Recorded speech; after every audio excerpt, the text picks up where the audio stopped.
Hey guys, this is Mommy Beluga Investing. Halo semuanya, kembali lagi bersama saya Ratih di Mami Beluga Investing. Video kali ini membahas satu perusahaan perkebunan yang diminta oleh salah satu viewers di channel ini. Perusahaan itu adalah PT PP London Sumatera Indonesia Tbk dengan kode saham LSIP. Ya, biar LSIP tidak kesepian, jadi saya bandingkan dengan perusahaan sebidang yaitu PT Tunas Baru Lampung Tbk dengan kode saham TBLA. Oke, secara singkat pendapat saya tentang kedua perusahaan ini adalah harga LSIP saat ini sedang masuk akal. Tapi untuk saya tidak menarik dari segi EPS dan dividennya. Sedangkan untuk TBLA dari segi EPS-nya mungkin bisa dipertimbangkan, tapi dia tidak sebegitu menarik dari segi dividen dan harganya. Oke, gimana saya sampai ke kesimpulan seperti tersebut? Ikuti terus analisa saya sampai akhir ya. Oh iya, jangan lupa untuk subscribe, like, dislike juga boleh ya, supaya saya lebih bersemangat untuk membuat video-video seperti ini.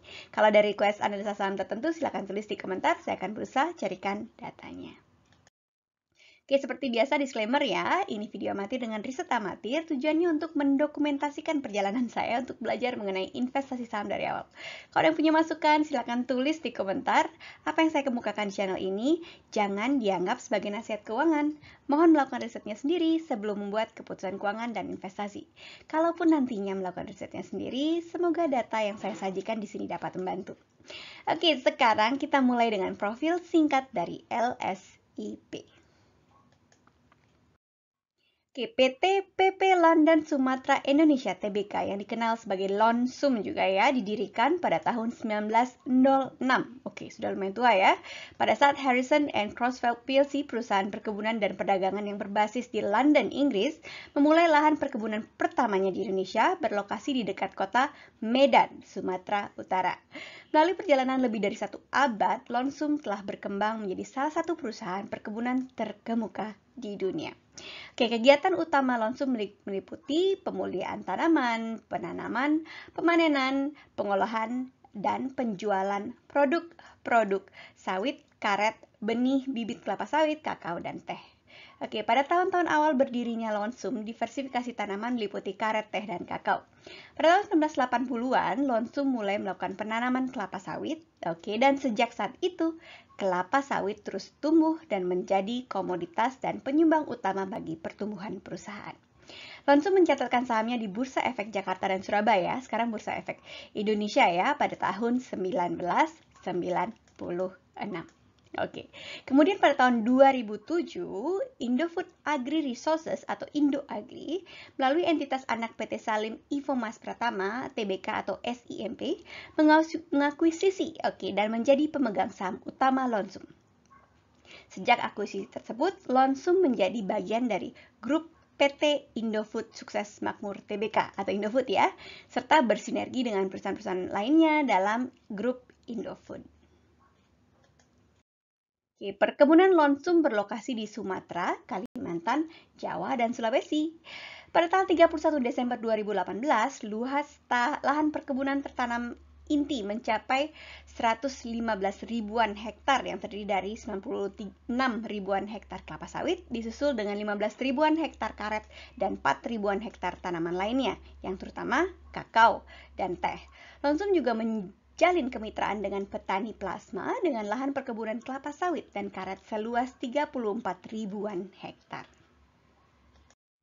Berikut adalah komposisi kepemilikan saham LSIP berdasarkan laporan keuangan tahun 2020. 50%-an dari sahamnya dikuasai oleh PT Salim Infomas Pratama Tbk atau SIMP, dan sisanya yaitu sekitar 40% beredar di publik.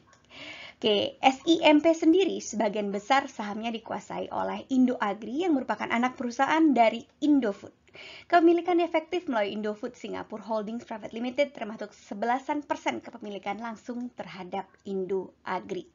Saham Indofood kemudian dikuasai oleh First Pacific Company Limited melalui First Pacific Investment Management Limited, entitas anak tidak langsung dari First Pacific Company Limited.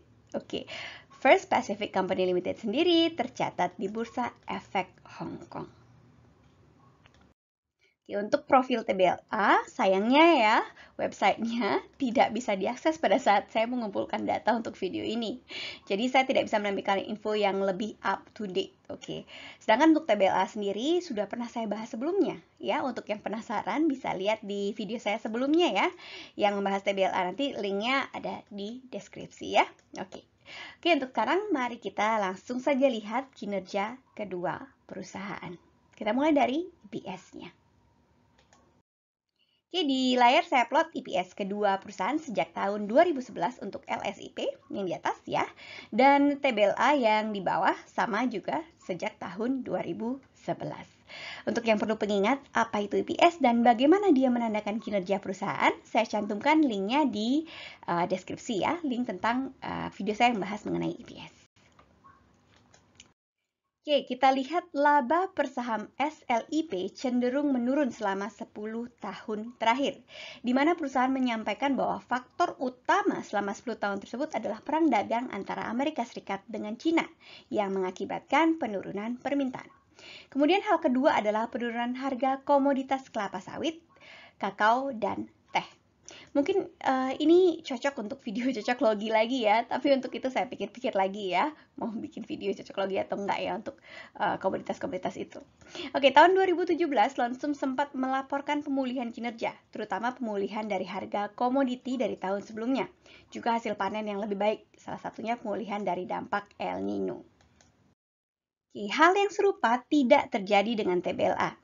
2019 pada saat perang dagang Amerika Serikat dengan Cina, ya, Lonsum mencatat penurunan hasil panen TBS dari kebun inti sebesar 3,2% dari 1,5 juta ton di tahun 2018 menjadi sekitar 1,4 juta ton di tahun 2019, terutama karena kegiatan penanaman kembali tanaman tua yang kurang produktif, pelemahan harga-harga komoditas utama, terutama produk sawit yang berdampak pada kinerja Lonsum.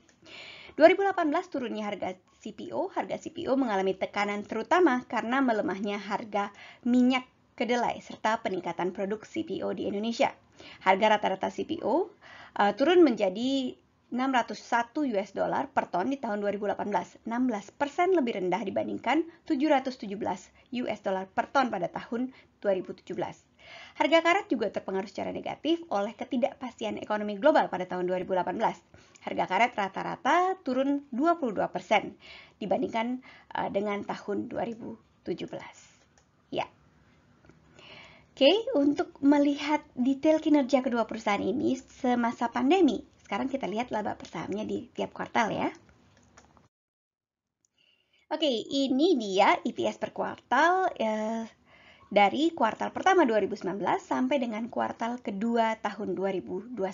Dari sini saya coba lihat seberapa besar dampak pandemi ke kedua perusahaan ini. Sama dengan grafik sebelumnya, LSIP di atas dan TBLA di bawah. Oke, di sini kita lihat TBLA kemungkinan terpengaruh pandemi lebih keras daripada LSIP. LSIP sempat merugi di kuartal kedua tahun 2019. Terdapat penurunan lumayan tajam di masa pandemi yaitu pada kuartal kedua 2020, tapi tidak sedalam penurunan di tahun 2019 sebelumnya.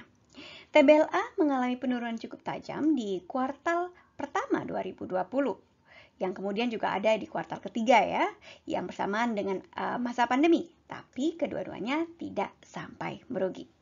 Oke, kesamaan kedua perusahaan ini adalah terjadi yaitu ada peningkatan ya di kuartal keempat tahun 2020. Oke, demikian laba per saham atau EPS kuartal perusahaan di tahun 2019 sampai dengan kuartal kedua tahun ini ya. Kuartal pertama 2019 sampai dengan kuartal kedua tahun ini. Sekarang mari kita lihat sejarah dividen perusahaan. Oke, sedikit review ya, dividen adalah bagian dari laba perusahaan yang dibagikan ke pemegang saham. Untuk yang perlu pengingat apa itu dividen, di bagian deskripsi saya cantumkan video yang bahas tentang dividen. Oke, sekarang kita lihat ke layar ya. Untuk melihat bagian laba perusahaan yang dibagi menjadi dividen, di grafik di layar saya plot 3 lapis informasi. Yang pertama adalah dividen per tahunnya yang saya plot sebagai nota-nota tebal yang dihubungkan dengan garis tebal, seperti yang kita lihat di layar ya. Di tiap nokta juga saya lengkapi dengan dua informasi dalam bentuk teks di atas dan di bawah. Teks bagian atas adalah jumlah dividen per saham dalam rupiah, dan teks yang di bawah adalah persentase dividen terhadap laba. Sebagai perbandingan, saya plot kembali EPS atau laba per saham tahunannya ya. Oke, untuk LSIP, sebagian besar kebijakan dividennya lumayan oke, kecuali di tahun 2018 yang membagikan hampir semua labanya. Ya, 91%-an dari labanya dibagikan menjadi dividen. Di tahun 2020, persentase dividennya lumayan kecil kalau dibandingkan dengan tahun-tahun sebelumnya. Hanya 14%, sementara tahun-tahun sebelumnya berkisar antara 20-an% sampai dengan 60-an, bahkan pernah 90-an% juga. Oke, kalau mengikuti tren-tren tahun sebelumnya, dividen per tahun 2020 akan ada di kisaran 57 per lembar saham. Oke. Kemudian untuk TBLA kita lihat ya, makin ke belakang persentase dividennya makin kecil.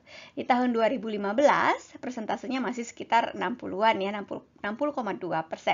Tapi di tahun 2020 persentasenya sedikit di bawah 20%, yaitu sekitar 19,5%. Kalau mengikuti tren-tren tahun sebelumnya ya, dividen tahun 2022 tahun depan ya, akan ada di kisaran 37 rupiah per lembar sahamnya. Oke, nah demikian sejarah dividen perusahaan dari tahun 2010 ya, dan prediksi dividen untuk tahun 2022. Sekarang mari kita lanjut lihat sejarah dividen yield-nya. Yield ini, ya dividen yield dipakai sebagai patokan perbandingan lebih menguntungkan mana, taruh di saham kedua perusahaan atau tempat lain. Misalnya juga deposito ya, instrumen-instrumen investasi lainnya. Oke, di plot ini tiap nokta menandakan yield rata-rata dalam setahunnya dan harga saham setahun itu naik dan turun ya. Oke, ya dividen per harga saham ya, itu cara untuk mendapat yieldnya ya. Oke, sekarang kita balik ke grafiknya lagi ya. Di tiap nokta itu ada garis vertikal ya. Kalau belinya pas harga rendah, ya yieldnya bisa lebih tinggi dan sebaliknya ya. Ya, dia jadi di atas ya kalau harganya rendah dan bisa di bawah. Jadi itu range atau ininya ya. Antara yang paling rendah sampai dengan yang paling tinggi dalam setahun itu ya, yield dividennya. Oke, dari segi dividen yield, TBLA lebih menarik. Yieldnya tahun ini ada di kisaran 2%-an, hampir mendekati 3%. Sedangkan untuk LSIP, yieldnya tahun ini tidak sampai dengan 2%, hanya di kisaran 1,6%. Tapi kalau dibandingkan dengan misalnya bunga deposito ya, dividen yield kedua perusahaan ini tidak sebegitu menarik. Ya, karena yield deposito saja masih sekitar 3%-an ya sekarang ini ya. Oke, demikian dividen yieldnya. Sekarang kita lanjut ke harga wajar. Apakah harga kedua saham ini masih masuk harga wajar untuk saya? Oke, sekarang kita lanjut ke harga wajar ya. Apakah harga kedua saham ini masih masuk harga wajar untuk saya? Oke, seperti biasa untuk menilai berapa harga wajar dari kedua perusahaan ini, saya plot 3 lapis informasi. Yang pertama adalah pergerakan harga, di sini dari tahun 2011 sampai dengan sekarang. Yang kedua adalah harga di PE atau Price to Earning Ratio 10. Di sini saya plot sebagai garis hijau putus-putus. Price to Earning Ratio adalah perbandingan antara harga dengan laba perusahaan. Kasarnya angka di Price to Earning Ratio 10 itu adalah harga sahamnya 10 kali lipat dari labanya. Dengan PE ratio ini saya berharap akan bisa mempunyai kemungkinan lebih besar ya, untuk balik modal dalam waktu 10 tahun. Secara konservatif saya anggap harga di bawah PE ratio 10 ini sebagai murah ya. Kita lihat PE ratio-nya berubah ya, karena di tiap kuartal PE ratio dari perusahaan itu berubah ya, seiring dengan laporan keuangannya. Oke, ketiga yaitu harga di PE ratio 15. Saya plot sebagai garis kuning putus-putus. Saya anggap perusahaan sudah mahal kalau harga sahamnya di atas garis kuning ini. Keempat adalah harga di PE ratio 20. Saya plot sebagai garis merah putus-putus. Saya anggap harga saham sangat mahal kalau ada di atas garis merah putus-putus ini. Oke, sekarang kita lihat ke layar ya. Kita lihat LSIP dulu yang di atas ya.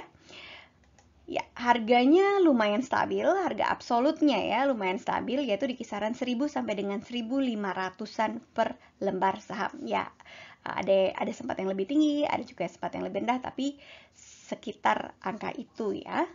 Oke, sedangkan untuk TBLA harganya lumayan stabil juga di kisaran 500 per lembar sampai dengan tahun 2017. Yang lumayan dengan harga di PE ratio 10-nya ya, kalau kita lihat. Sedangkan pasca tahun 2017 ya harganya naik tapi masih di bawah PE ratio 10-nya. Oke. Oke, untuk TBLA saya tambahkan lagi ya. Sini saya tambahkan lagi untuk melihat TBLA ya. Saya tambahkan harga di PE ratio 5. Untuk TBLA kita lihat pasca 2018 harganya bergerak di kisaran PE ratio 5-nya. Oke, nah sekarang harga versi wajar ya. Kita lanjut ya, berdasarkan indikator PE ratio atau earning multiplier.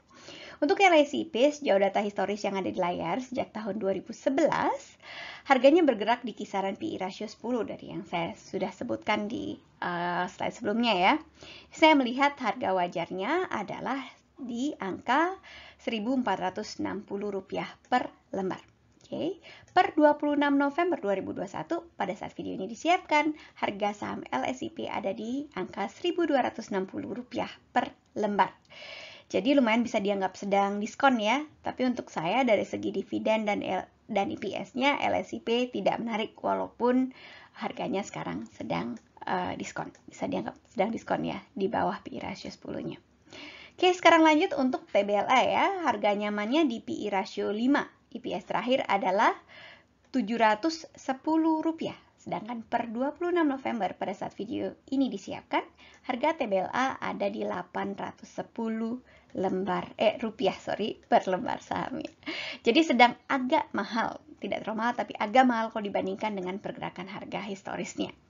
Dari segi EPS dan dividen, TBLA mungkin lumayan menarik ya, tapi sekarang sedang mahal dari pergerakan historisnya. Ada catatan sedikit sih ya, dari segi dividen mungkin menarik tapi tidak sebegitu menariknya dividen yield-nya ya. Oke, nah sekarang ke kesimpulan. Kita simpulkan apa hasil dari penelusuran kita hari ini ya. Oke, satu, harga LSIP sedang masuk akal, tapi kalau dilihat dari segi historis EPS-nya ya, perusahaannya tidak terlihat sedang bertumbuh.